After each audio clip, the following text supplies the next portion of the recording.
오늘 봉독한 맨 마지막 14절을 보면은 룻은 그를 붙쫓았더라 이렇게 말씀합니다. 룻은 그의 며느리죠. 나오미의 며느리 룻은 나오미를 붙쫓았더라 이렇게 말씀하고 있습니다. 그래서 오늘 말씀의 제목은 며느리를 전도한 시어머니입니다. 한번 따라 하십시다. 며느리를 전도한 시어머니. 네, 좀 옆 사람과 서로 이렇게 인사하면서 복을 빌어줍니다. 며느리나 사위나 모두에게 잘해줘서 믿음을 전승하게 합시다.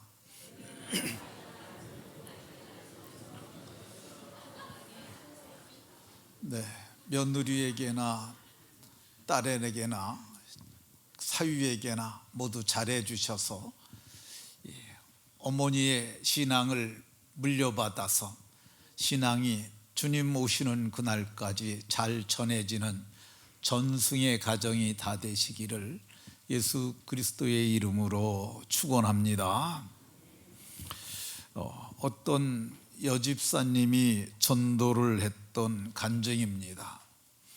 교회를 다니다가 안 다닌다는 비슷한 또래가 있어서 그에게 예수님을 믿으라고 전했습니다.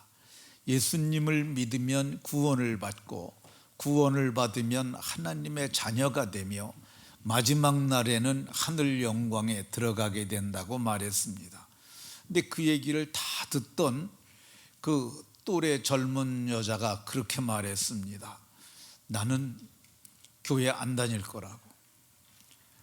왜 안 다니냐고. 예수 믿고 천국 함께 가자고 그랬더니 우리 시어머니가 전에 나보고 교회 가자고 그래서 조금 다녀봤는데 우리 시어머니 하는 거 보니까 교회는 갈 데가 못 되더라고. 그래서 왜 그러냐 그랬더니 우리 시어머니가 집에 있을 땐 나를 그렇게 구박을 하는데 교회만 가면 천사처럼 바뀌더라고. 교회하고 집에서 하고 삶이 너무 180도 달라가지고 그런 이중적인 사람이 다니는 교회 나는 안 가겠다고 결심을 했다고. 그러면서 나는 교회 안 갔다고 그런다고 그럽니다.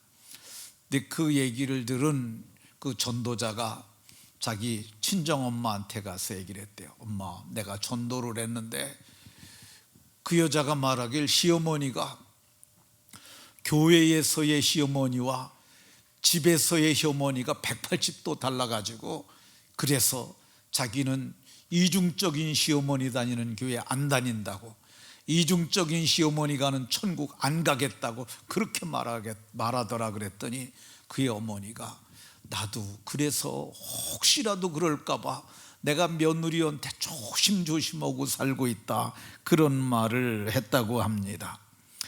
며느리 전도하는 것 쉽지 않습니다.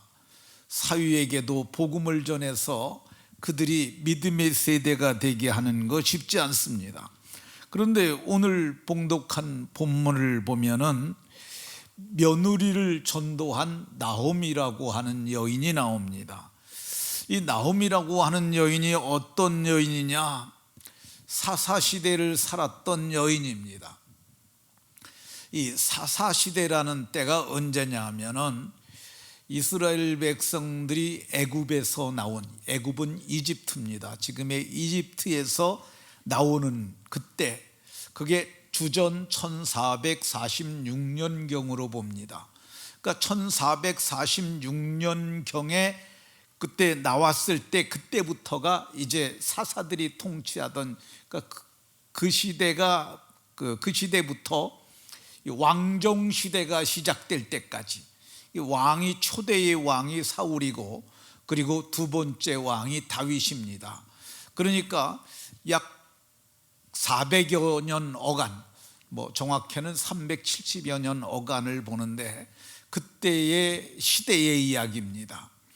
그때 지도를 보게 되면 이스라엘에게 하나님께서 가나안 땅을 주시겠다고 말씀하셨어요. 그리고 이 요단강 건너편은 광야 40년 동안 있는 동안 두 지파 반이라는 말이 절반이라는 거예요. 절반 지파가 그걸 소유했고, 강 건너 그 나머지 땅을 이제 그들이 가나안 정복 전쟁을 통해서 다 얻게 됩니다. 지도처럼 저렇게 땅을 얻었어요. 근데 이제 이 이야기는 모압에서 있었던 이야기예요. 모압은 여러분들이 보는 그 사해, 파란색이 사해 바다고요. 그리고 그 옆에 붉은색 나는 것, 그게 모압입니다. 모압. 그러니까 그 모압 땅에서 있었던 이야기입니다. 근데 사사들이 치리하던 때 유다 땅에 베들레헴이라고 하는 동네에 엘리라는 말이 나의 하나님이라는 뜻이에요.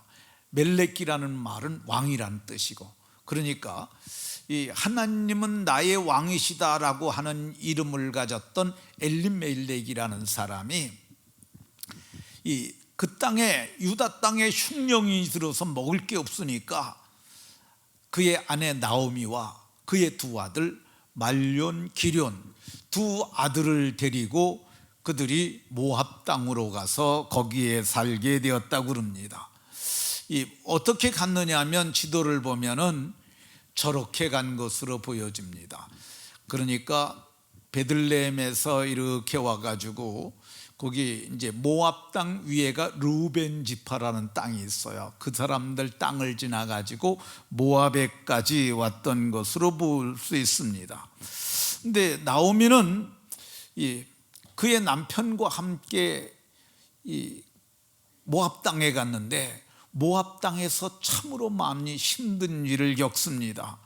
그는 모압 땅에서 모든 걸 다 잃어버려요. 첫 번째 잃어버린 게 뭐냐면 3절에 나오미의 남편 엘리멜렉이 죽고 고향 떠나서 남편이 리더가 돼서 왔는데 그만 그의 남편이 죽었어요.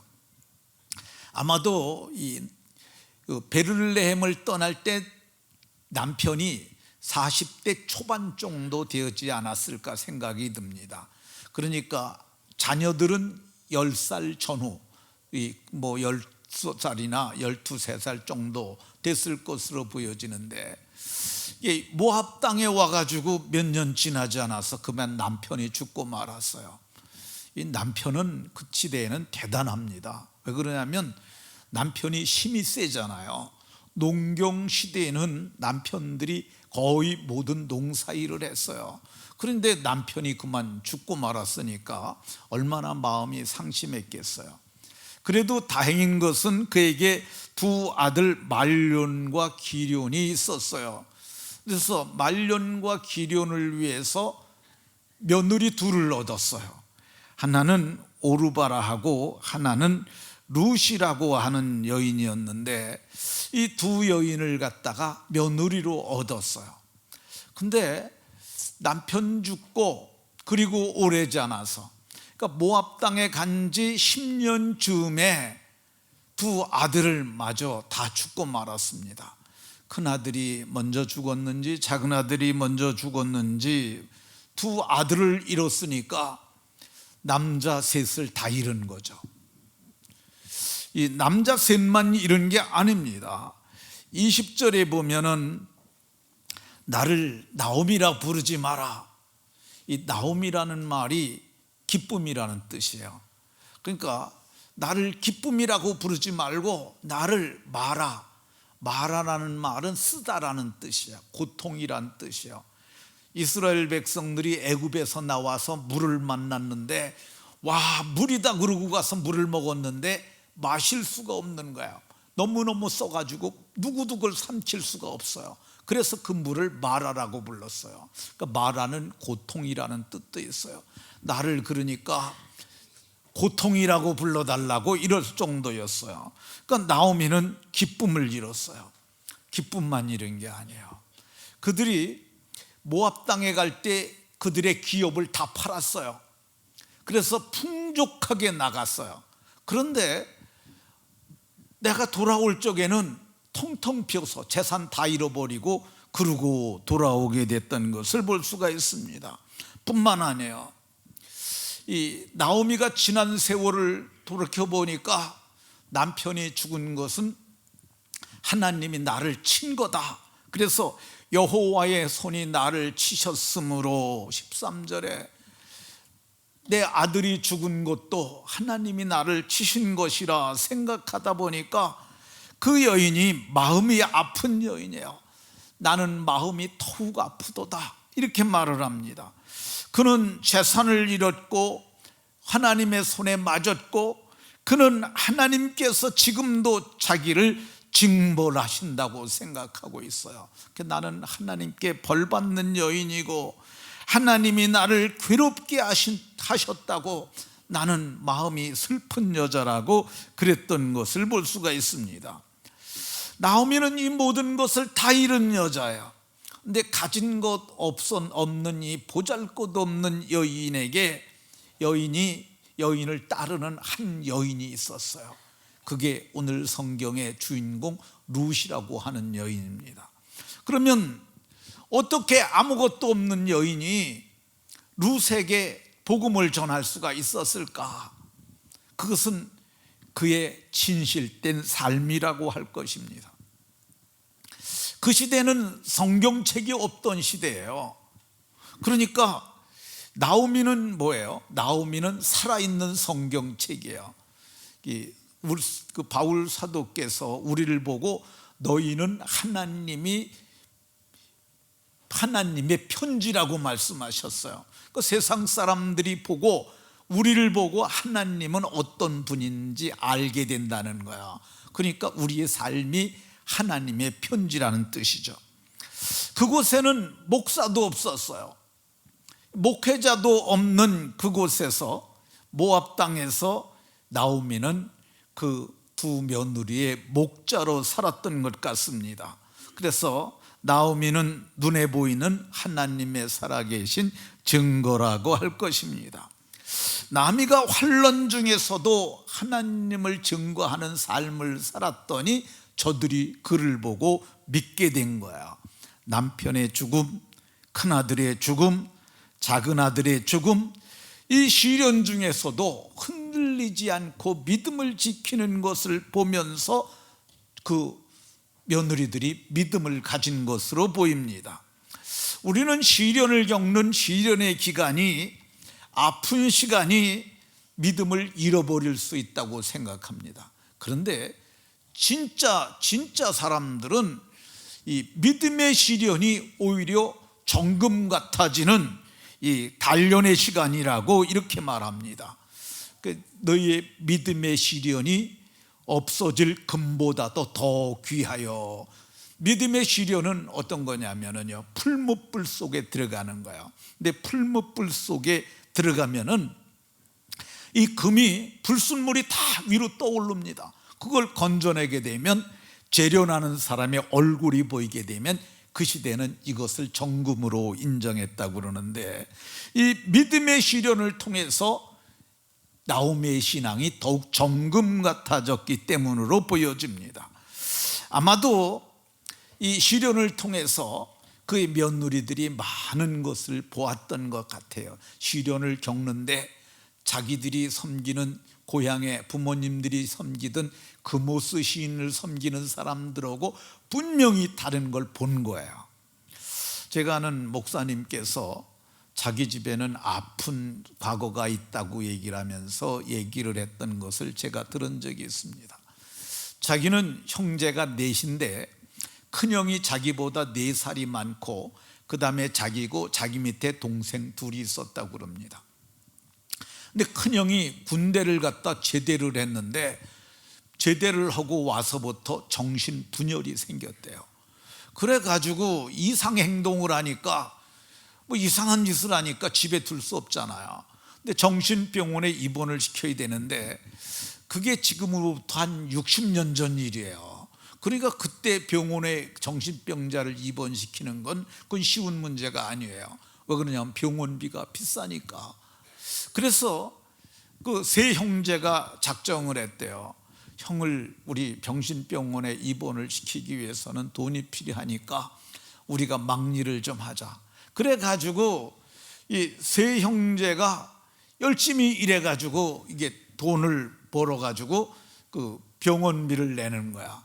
근데 병원비가 떨어지면 병원에서 데리고 나가라고 그래 갖고 데리고 오길 몇 번을 돈을 벌어서 다시 입원을 시키고, 또 병원비 떨어지면 또 나오라고 그러니까 집에서 한 사람은 보고 형을 지켜보고 두 형제가 나가서 노동을 해갖고 돈을 벌어갖고 다시 입원을 시켜버리고, 이거를 갖다가 한 10여 년 하게 되니까 아주 형에게 대해서 그분들의 표현이 이렇게 얘기를 해요.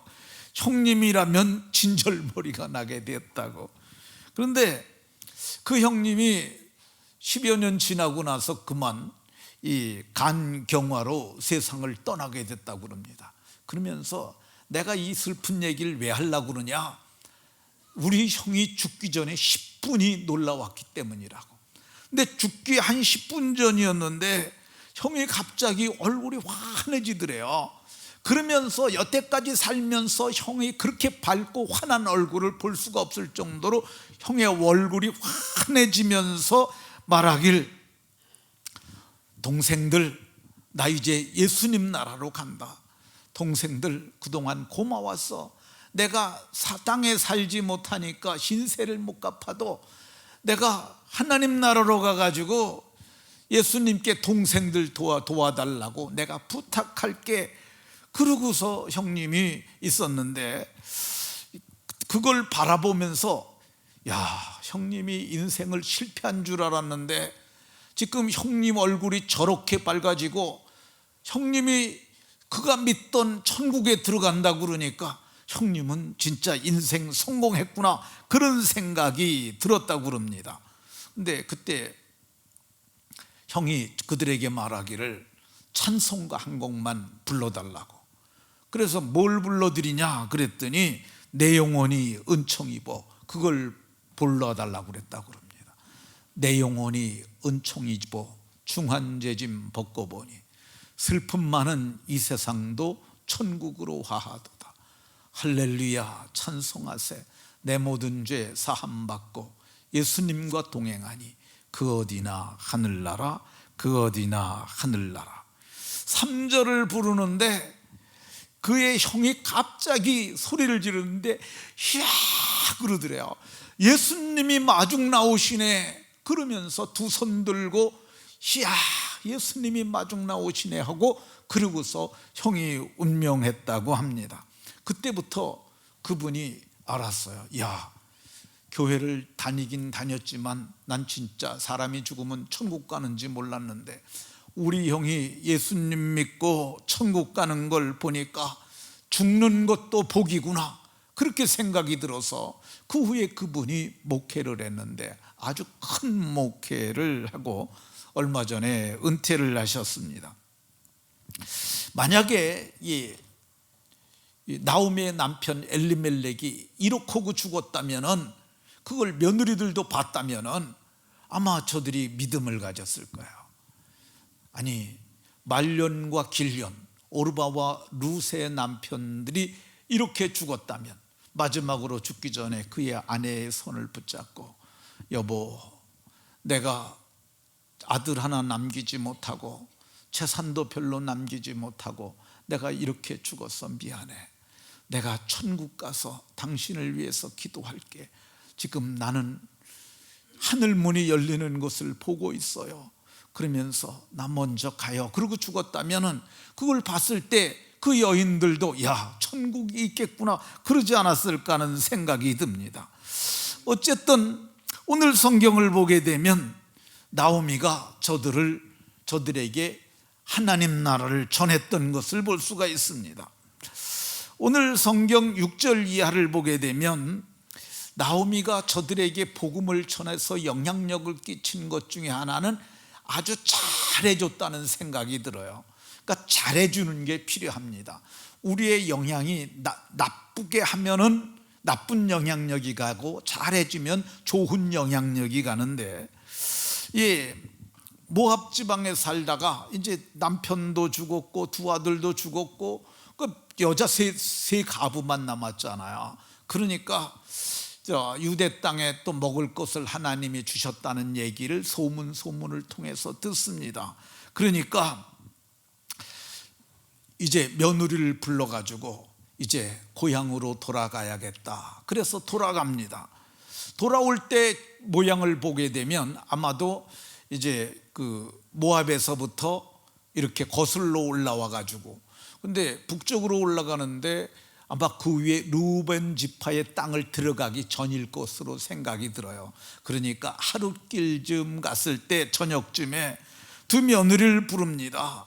그래가지고 너희는 각각 너희 어머니의 집으로 돌아가면 좋을 것 같다. 너희가 죽은 자들과 너희들 남편들과 나에게 이렇게 선히 행한 것 같이 하나님께서 너희들에게도 선을 행하시기를 바라며, 또 하나님께서 너희에게 고향에 돌아가면 남편들을 얻게 하셔서 거기서 위로를 받게 했으면 좋겠다. 그러면서 돌아가라고 그러면서 그들에게 입을 맞춥니다. 입 맞추는 것은 이제 이별을 통보하는 인사예요. 그런데 나오미가 돌아가라고 그래도 그들이 뭐라 그러냐면, 아닙니다. 우리는 어머니와 함께 어머니의 백성으로 돌아가겠습니다. 그렇게 말을 합니다. 근데 이제 나오미가 다시 말합니다. 딸들아, 돌아가라. 너희가 어찌 나와 함께 하려느냐? 내 태중에 너희 남편 될 아들이 아직 있느냐? 그러면서 계속 말을 해요. 근데 이 말이 오늘 밤에 남편을 두어서 내가 아들을 낳는다 할지라도 너희가 어떻게 그가 장성하기까지 기다리겠느냐, 그렇게 말을 합니다. 이것은 고대 근동 지방에 있었던 계대 결혼이라는 것, 그 뭐냐면 대를 이어서 그 집안의 씨를 보존하기 위해서 하는 방법인데, 이것을 형수치수법이라고도 합니다. 그러니까 형이 죽었어요. 형이 죽었는데 자식이 없이 죽었어. 그럼 동생이 형수와 결혼을 하는 거야. 그래서 형수와 결혼해서 첫 아들은 형의 자식으로 형의 대를 잇게 하고, 그리고 그 작은 둘째는 둘째부터는 자기의 자식이 되게 하는 거죠.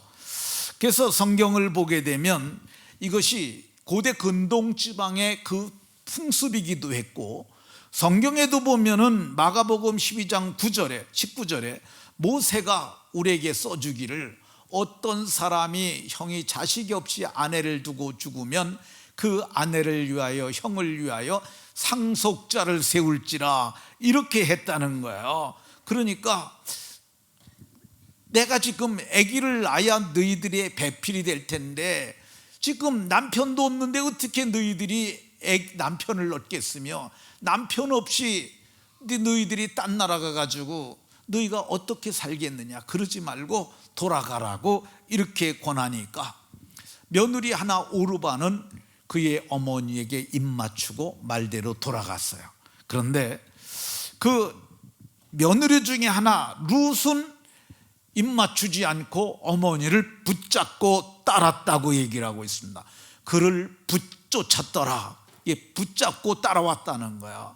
이게 이 단어가 따바크라는 히브리어인데요, 이게 하나님이 남자와 여자를 지으시고 둘이 합하여 한 몸을 이룰지어다 할 때 그때도 따바크라는 단어가 쓰였어요. 그러니까 남자 여자가 하나가 되는 거, 성적으로 결합해서 하나가 되는 걸 아교로, 이게 원문의 의미는 아교로 붙인다는 거야. 딱 하나가 된다는 것이죠. 근데 이 룻이 자기의 시어머니를 붙잡고 쫓아오는데 이 남자가 여자와 이렇게 하나가 되지 딱 붙어가지고 나는 어머니를 떨어지면 안 됩니다. 그리고 절대 믿음을 가지고 또를 쫓아왔던 것을 볼 수가 있습니다. 그러니까 시어머니가 그를 보고 얘기를 합니다. 너 그러지 말고 돌아가라. 너는 아직 젊지 않느냐. 네 동서도 같지 않느냐, 너도 돌아가라. 내가 돌아가는 길은 혼자 갈 수 있으니까 그러지 말고 돌아가라. 그랬더니 그가 어머니에게 자기 신앙을 고백합니다. 내가 어머니를 따라가는 거는 하나님 때문에 따라가는 겁니다. 그런 고백을 해요. 그가 뭐라 그러냐면, 어머님 가시는 곳에 나도 가고 어머니 머무시는 곳에 나도 머물겠으며 어머니의 백성이 내 백성이 되고 어머니의 하나님이 내 하나님이 되시리니, 어머니의 하나님 때문에 나도 가니까 어머니의 하나님이 내 하나님이니까 나도 하나님 섬기기 위해서 유대 땅을 찾아갑니다.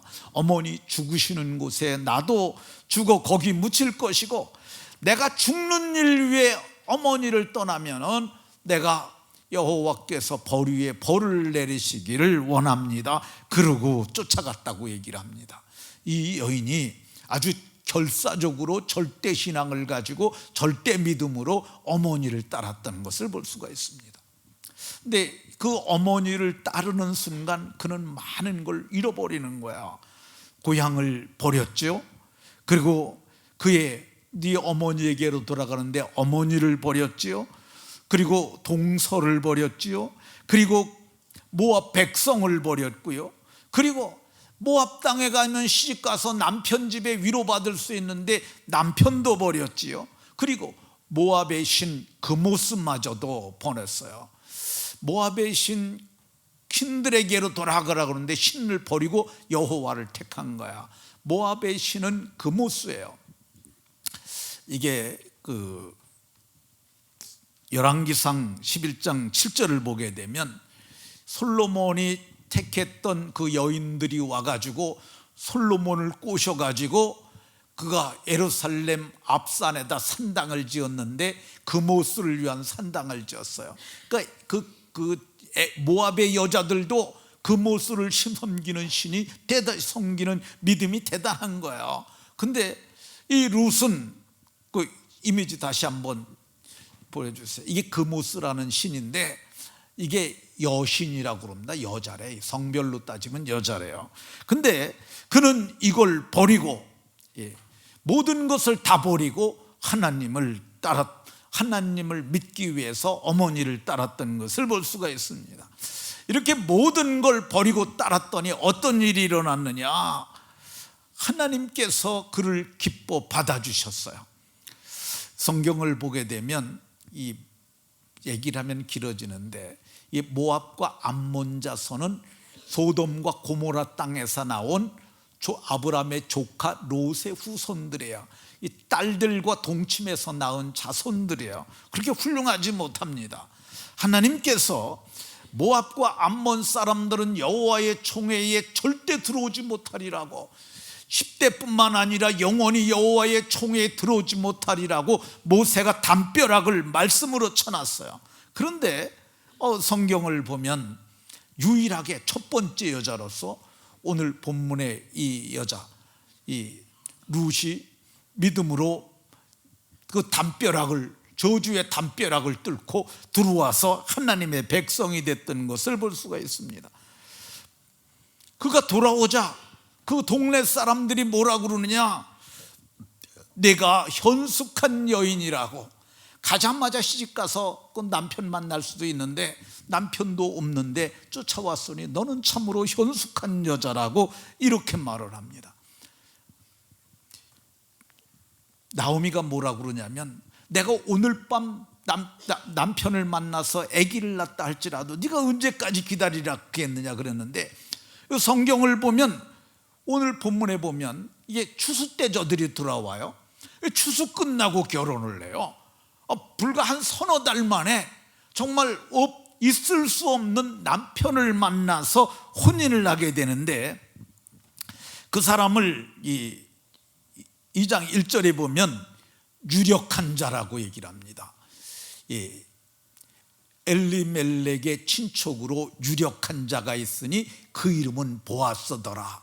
유력한 사람, 이게 유력하다는 말이 힘 있는 장수라는 뜻도 있고 재물이 많은 사람, 그리고 능력이 많은 사람이라고도 번역을 하는데 유력한 사람 보아스의 아내가 됐던 것을 볼 수가 있습니다. 아내만 된 게 아니에요. 그가 아들을 낳게 됐어요. 그 아들의 이름을 오벳이라고 그랬는데 이 뒤에 족보를 조금 보게 되면 이렇게 나옵니다. 베레스는 헤스론을 낳고 헤스론은 람을 낳고 람이 나답은 나손을 낳고 나손은 살몬을 낳고 살몬은 보아스를 낳고 보아스는 오벳을 낳고 오벳을 낳고 그리고 오벳은 이새를 낳고 이새는 다윗왕을 낳으니라. 그러니까 다윗왕의 증조 할머니가 되는 놀라운 역사가 일어났던 것을 볼 수가 있습니다. 그게 끝이 아니에요. 이 여인이 이제 한 1000년도 더 지나갔고 마태복음에 예수님의 족보가 기록되는데 족보에 이 이방 여자, 저주받은 모압 여자가 이름이 나오는데 보아스는 루색에서 오벳을 낳고 보아스는 루색에서 이 예수님의 족보에 이 여자가 들어가잖아요. 얼마나 대단한 복을 받는지 모르겠습니다. 우리가 누구를 한 사람 전도하면 그 사람의 이름이 하나님의 집의 족보에 기록되는 줄로 믿으시기 바랍니다. 성경을 보게 되면은요, 이 하나님 앞에 책들이 펴졌고 또 다른 책이 펴졌는데 이거는 생명책이라. 책들은 복수예요. 그건 개인의 기록이고, 이 생명책이 펴졌는데 생명책은 단수예요. 우리가 전도하면은 천국의 족보는 하나밖에 없어요. 우리가 예수님의 그 하나님의 족보에 우리의 이름이 기록되고, 이름이 기록되는 것뿐만 아니라 우리에게 하나님이 아들의 영을 보내주셔서 하나님을 아버지라고 부르게 하시고요, 뿐만 아니라 우리를 하나님의 가족이 되게 하십니다. 이 하나님의 가족이 권속이에요. 권속. 권속이라는 말은 한 집에서 사는 식구들을 권속이라고 불러요. 그런데 성경이 너희가 하나님의 권속이 된다고 얘기를 하고 있습니다. 우리가 전도하면 그 사람들도 우리와 하나님과 함께 가족이 되는 줄로 믿고 열심히 전하시는 분들이 다 되시기를 바랍니다.